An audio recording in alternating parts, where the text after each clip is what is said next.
So what's going on? Once again, I'm the loyal BBN fan. Thank you guys for tuning in to the show tonight. And I'm sad. We're going to just get right into this because I'm really, really, really sad about what has taken place over the last week. It's been so much. And I'm a big sports guy and I'm a huge Kentucky fan. So at this particular time with no March Madness, no anything, and I mean, heck, I think I would even watch golf right now if they had golf up playing right now. I think I would actually play golf, but I don't even have that right now. So I mean, it's a hard time. Everybody at this particular point is really dealing with this in their own way, and we're just trying to get through it. I don't know how to get through it because I'm a big Netflix guy, but even now, even watching Netflix, it's like I don't even feel like watching Netflix because I miss my basketball so much. And just fix your phone, set wide waves. What is it, Kenny Poe? What is it? Is it showing like upside down or what, Kenny? I really think we would have. Okay, so someone said that my phone, fix your phone set with sideways. Okay, is it actually sideways right now? Or how is it? Is it up and down or what? I'm actually using a new phone because in order for me to do the call in, I had to switch around phones and like stuff like that. But I don't upside down. Oh, it's upside down. Okay, so would that be better? Rotate my phone. I can't. Would that actually be better? I don't even know. I guess I should have tried this. Oh, crap, man. So that's why I don't like doing this, because I don't really I don't like using Apple. I'm not an Apple user. So that's actually what I'm having to use right now. Sorry about this, guys. Okay, is that better? But it's telling me to keep rotating my phone. Now it's telling me to rotate it back. Okay. I'm going to just do it like this. So, is that okay right there? That's better. Okay. But anyway, it's just like, it's just like so much is going on right now, and it feels unreal. Perfect. Thank you, guys. It feels unreal to be at this time of the year. I mean, like right now, we're supposed to be excited. This is the time when we're supposed to find out where it is we're going, what are we doing, and all that good stuff. This is not just us as Kentucky fans, but everybody around the nation. And this is just one of those times where it's just kind of like, what do you do with your time now? Kids are out of school, which I don't like it. You don't want to just keep going out and start buying a lot of things. But, you want to kind of get your family prepared for something like this.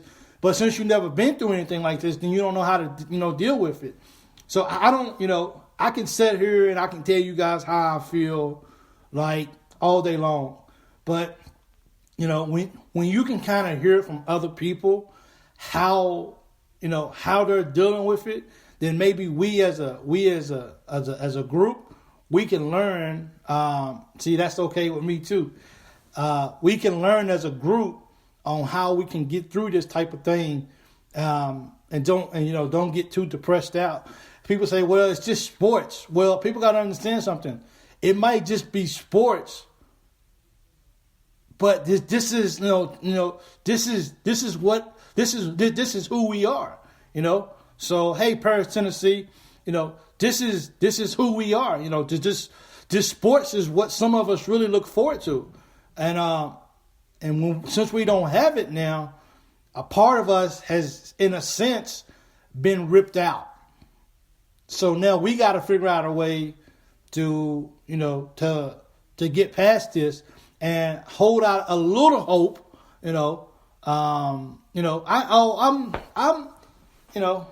I'm lost right now. Hey, Kingsport, Chris. I'm torn up because of this whole thing, and BBN is what we do, man. We watch, we support our Wildcats, and while we truly enjoy the regular season, while we truly enjoy the SEC tournament, what we look for is today, Selection Sunday. That's what we look for, That's what we want to see. That's what we want to see. This is what we do to tip off. This is what we do Big Blue Madness for, leading up to times for today. And now we don't get that, We don't get any of that. And it's hard. It's harder on some than it is others. But I think we all have to figure out, I think we all figure out a way to truly deal with this in the best way possible. So instead of me trying to, talk and everything like that the whole time, my number is 321-732-9002.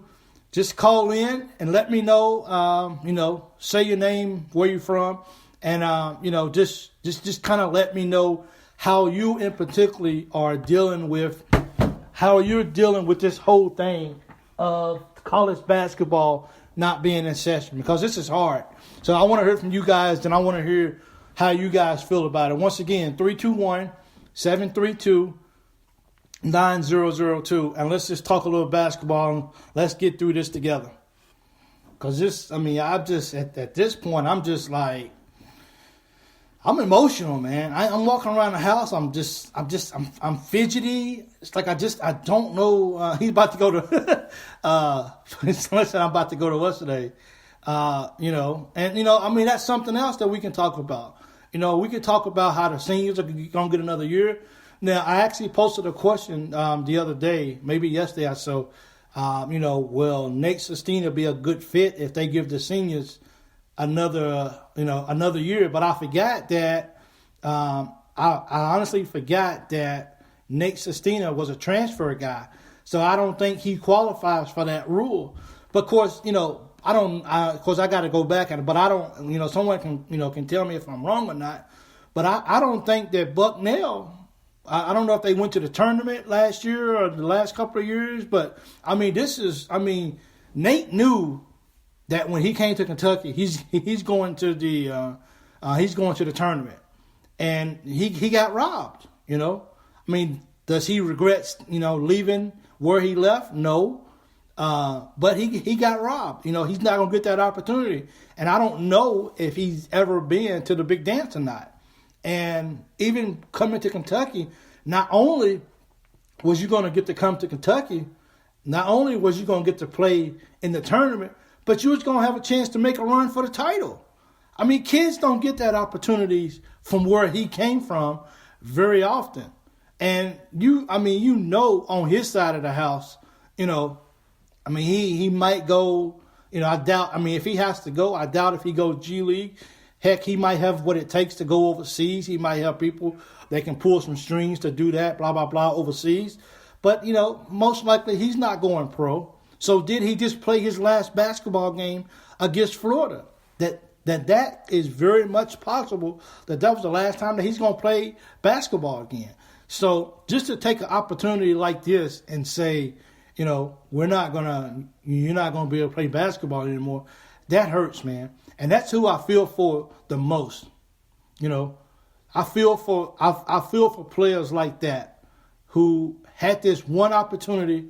This was their lottery ticket, and they didn't even get to cash in on it because of a virus. But once again, hey, you guys go ahead. The whole team got robbed. Oh, absolutely, the whole team got robbed. But I think, David, the reason why I kind of spoke about Sestina is because, him being a transfer student, he might not qualify for that one more year of eligibility. Don't quote me on it, but I'm not sure if he actually qualifies for that. So, if he doesn't, then this right here was his one chance to really go to the tournament. The rest of the guys, they kind of have a choice if they want to come back or if they want to go or not. But he doesn't have a choice. He's just gone. And he know at Bucknell he wasn't going to go, unless they won their conference tournament. So, you know what I'm saying? it's crazy, man. Tyrese, all those guys were just looking forward to the tournament, and this hurts really bad. And I feel for those young guys because a lot of those guys know they only come into basketball, college basketball, for 1 year, and they only come in for 1 year. So hey, we got to make the best of it while we're here. Yeah, they're gonna go make some, a lot of money next year, but this is something that that they will never be able to experience. I know that I speak for so many different people. There's nothing out there like the NCAA tournament. Nothing. There's nothing. There's no sport out there that even the NBA finals. It ain't nothing like this game right here. You only got one shot to make it happen, and if you don't make it, I don't know. If you don't get to play it, that's just that's an experience. Whether it's a very emotional experience because you lost and you didn't make it to the big game, because you didn't make it to the Final Four, or you didn't win the national championship, or it could be completely like this is something that I'm going to remember for the rest of my life. Big shots are made. Teams play for their lives, and if they could all come back, unfortunately we're a team that know that ain't going to happen. Like a team like Tennessee, as long as they don't have, like a squad like Tennessee, they might have everybody back next year. Because I don't know if they have anybody who's going first round or leaving for the pro early. I don't know that. But you look at that, they got a couple of seniors, but they may be back next year. You never know the possibilities of what happens. But as for us Wildcats, it's just a sad time, man. Because I'm not a Vol fan. I'm not a Georgia fan. I'm a Wildcat fan. So I can only speak about how we feel as a Wildcat fan. And the virus let these other teams off the hook because we was freaking getting ready to go beat them. So we was going to go run through them. I feel, yep, I do. I feel for the teams. I feel for the guys who are leaving, who never got the chance to actually experience it. But I feel for our Wildcats because I really thought after the Florida game that it was just going to be, we was getting ready to take care of business. We was, after that now, for the way that the season ended and we was able to have that last minute tip in for the Wildcats and we won the game at Florida, that's a way to remember the season. But we had so much more, man. We had so much more in us that all we had to do was just get there, man. Just get there. We didn't have that chance. Now I have a question for you guys. If they do come up with a team of 16, how do you think Kentucky ranks in that of 16? Do they take the people who's already won the tournament and then add some more teams, i.e. Duke, those teams into the tournament on top of that and then play it? How would you do that if they did a 16-man team or a 16-team tournament? How would that actually really look? No one knows, man. All I know is I'm sad. I miss basketball. I don't even turn on ESPN no more. Why? There's nothing on there. And then you got freaking Florida. The governor or the senator of Florida, whatever it is, said that Florida State they just went ahead and just crowned them national champions. Come on, stop, people. Ain't no way they would have beat Kentucky, But we'll never know, and that's just something that that we're definitely going to have to always say, what if? Because no one will never know what truly happened, what would happen if we would have played the game. Take the top 16 seeds. Yep, you can't. But even if you did that, Karen, what about the teams who already won, who already punched their tickets to the big dance? Those smaller schools. How would you actually say, well, you won your tournament, you punched your ticket to the Western name, but we can't let you in because we only taking the top 16 teams. You know, how will we really deal with that overall? So, you know, it's just something that there's a lot of questions out there. You can't be champs if you don't earn it. I agree with you. Yep. So Kenny, are you saying that Kenny said you can't be champs if you don't earn it? There you go. I got you. Now, okay, I see what you're saying now. I was kind of off for a second. I didn't really understand what you said, but I caught on to it. I'm pretty sure that's a reference to Florida State. He is never, and he won't be UK. You know, I'm so heartbroken. I'm sad because I felt like that was ours, man. I feel like we was getting ready to go get number 9 this year.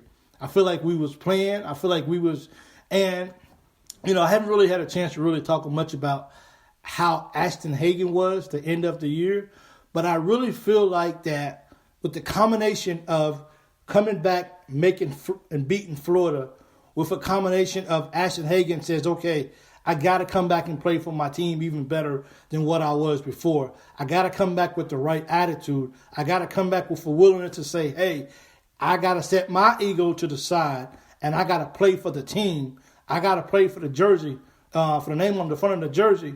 And I feel like he was going to come back, and he was going to play. His defense was going to just rise. His assists, you know, just getting assists was going to rise. And I feel like that was going to, this right here was going to be such a special year. You know, wow. I just feel like it was really our year. So, hey, you guys go ahead and call in, man. 321-732-9002. And let's hear what you guys are actually thinking about. You know, I'm curious to see how you guys are spending your time and everything. So, just go ahead and call in. You know, I don't think Ashton Hagen's legacy will be ruined only because we won the game. Only because we had such a dramatic comeback and how it ended on a dramatic play. I don't think that people's going to look back and say, hey, Hagen's, we're glad he's gone. Now, if we would have lost that ball game, then I think, yes, I think it would be like, okay, you know, Hagen's put himself above the team. You know, the incident him and Cal had on the bench, that kind of stuff just kind of leads up. A lot of people says, well, was he really hurt? Really, did he need to rest? Or did he get a punishment? Or, you know, did he get a game suspension because of his behavior? I would never know. Most of you guys will never know. I don't have any inside people that tells me otherwise. But I really think that regardless of why he was out of the ball game, I think him coming back to the ball game would actually do it. So let's take this phone call. Hey, what's going on? You guys on the line with the Lloyd BBBN fan. Who am I speaking with? Kenny Poe. Hey, Kenny, what's going on, man? Oh, man,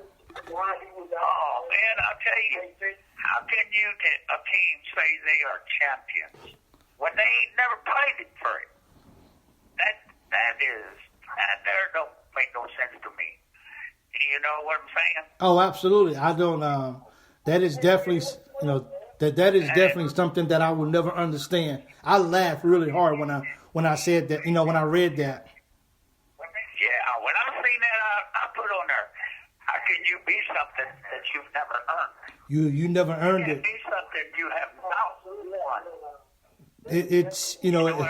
Oh, absolutely. It's one of them things where it's like, did he just wake up and just decide that he's going to crown Florida State the champions? I mean, he must have been drunk or something. I think he was had one of them left-handed ones. You know what? I think he did. So, Kenny, let me ask you a question. Yes. If they actually play if they do decide to give a 16-team tournament, how would you decide really who the 16 teams should be? Do you give the top 16 teams to just the rankings 1 through 16, or do you add those guys who have already punched the ticket by winning the tournaments? How do you add them into it? Well, if they ain't gonna have that championship, the regional championship, you know what I'm talking about, the seat. Yeah. The season we done won. If they ain't gonna have the regional championships, how are they gonna pick 16 teams? Because you don't know exactly who's gonna win them games. You don't. Because, you know, I mean, I've seen the worst team in the country come in and beat the best team in the country. I tell you what, you know what, Kenny, that's what makes March so great, is because during March you may be the best team on paper, but if you get caught slipping, then that number 15, that number 14 or 13, and especially a number 12 can walk in and beat you just because you got over cocky. And that's why March Madness was so special, because it was about who played the best that day. It wasn't about who was the best team. Yep, that is. So, that's one of those things. That's one of those things. The best team in the world. I mean, in the whole group come in number one. Yep. And you take like a 15 seed come in and kick them out. I mean, they're gone. But, But I think people really forget that these kids, i.e. like a number 15 or whoever, those kids are playing for their life and they have nothing to lose. They have nothing to lose. I mean, we're number 15 playing against number 1. We're supposed to lose that game. So just go out there and just play your heart out. You know what I'm saying? Right. They go out, they play. Them boys is all of them. I'm not saying just only my great team, Kentucky, That's the greatest team to me in the world, Yeah. But I'm saying all them other teams come in there for the same thing, and they all got put out of it. Nobody got to do nothing. Yep. They all lost. That, I mean, I look at it. That is, that's why March Madness will always be the best sporting event in the world. Right on. And I was looking forward to it too, boy. Who was I looking forward to it? I was too. I really was. Well, hey, Kenny, I appreciate you calling in. I really do. All right. Thank you. Hey, thanks, Kenny. All right. Bye-bye. So, Kenny made a lot of good points. It's just whoever's playing great on that day is the ones who's going to come out on top. And that's why March Madness will always be the best, the best sporting event each year because of just what it entails and how many people are every single game fighting for their life. So they find a way to elevate everything that they're doing. Should Coach Cal set up well, I don't think he's going to go. I don't think he's going to go to Iona to play Rick. And I don't know if he would actually schedule a home game with those guys. It would definitely have to maybe be something in the beginning of the year if that was the case. I mean, I don't even know like what's their record? Are they a good team? Or is this a team that Rick is trying to go in to actually build? I don't know any of those that's actually saying with that team, but it'll have to be a lot that goes into that in order for Cal. But I don't ever think Cal would go there to play. So I don't it's a done deal exactly. I just don't think Cal will actually go there to play. I think to him that's a much smaller school. If Rick wants to play them, or if they want to get that game to going, it'll have to be played in Rupp Arena. I don't think it could be anywhere else. But it's all we got now is just for me, I love getting news about Kentucky basketball because I have to fill my time with something. If I'm reading, if I'm watching something.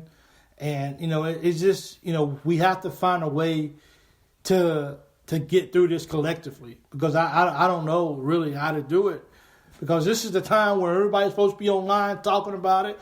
Brackets are supposed to be filled out. And it's just so much that didn't happen. And now, since that's over, now we got to really start thinking about who's leaving. Okay? Who's going to leave us? Maxey's gone.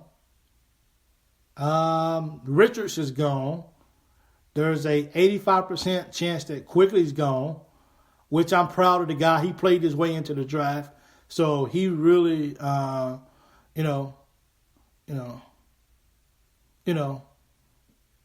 is Hagens leaving? Most likely. The wild card is EJ. We don't know what EJ Montgomery's going to do. Does he come back and, does he talk to Nick? For me, if I was him, I would talk to Nick Richards, and just, take a blueprint of what Nick Richards did coming into this year. And he did good. He did good. He got in shape. Montgomery can't wait until halfway through the season to decide to get in shape. Once he should be getting in shape right now. He should be working his tail off. Not that since he's talking about may go to the NBA, but he needs to start working his butt off right now to get in the best shape that he can.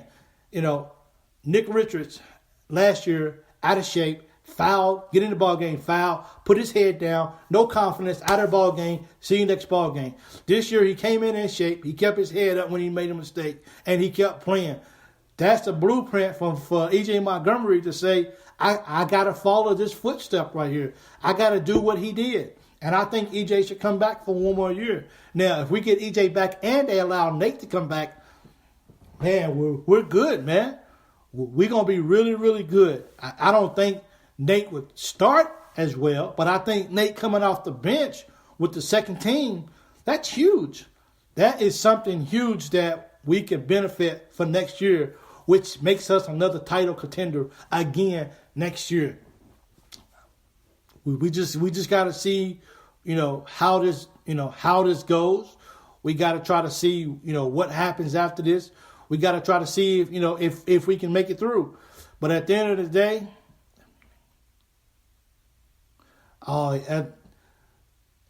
Ronnie, do you really think his stock can rise higher? I mean, currently, you know what? I don't even think he's even projected as a first round this year. I still think Nick is projected as a high second round. So, hey, if Nick came back next year, maybe his girlfriend will talk to him about it. I don't know about coming back one more year. But I tell you what, if Nick came back next year, that could be crazy. See, we're the only team in the nation, truly. Maybe Kansas, maybe Duke, maybe a little bit of Gonzaga or whatever. But Kentucky is truly the best, the one team in the country that can, in this time of the year, already start talking about how great we're going to be next year. Not many people can sit and start talking about, wow, dude, we're going to be great next year. We're going to be title contenders next year. Not many teams in the nation can do that. So since they can't do that and we can, that just lets you know just how that lets you know how great UK is year in and year out. That at this particular time of the year, we can actually start talking about how great we're going to be next year. Oh yeah, if he came back next year and he dominated even better than what he did this year, dude, he's a top 10 pick, man. How can you not? He's big. He runs the floor. He got great hands. He did something. He kept the ball up. A couple of games he brought the ball down, and every time he brought the ball down, the ball would get slapped. So having Nick back next year, while I don't see it, would be awesome, man. Yep. And I hope they schedule Evansville next year again. Put Evansville on our schedule, and let's show Evansville and Utah. Let's show those guys really who we are. And that last year, I hope they'll remember that for the rest of their life because it'll never happen again. I mean, that's true, and that's why I said about Nick. I doubt if Nick comes back next year. That would be a shocker to not only Kentucky fans, but that'll be a shocker to the whole nation.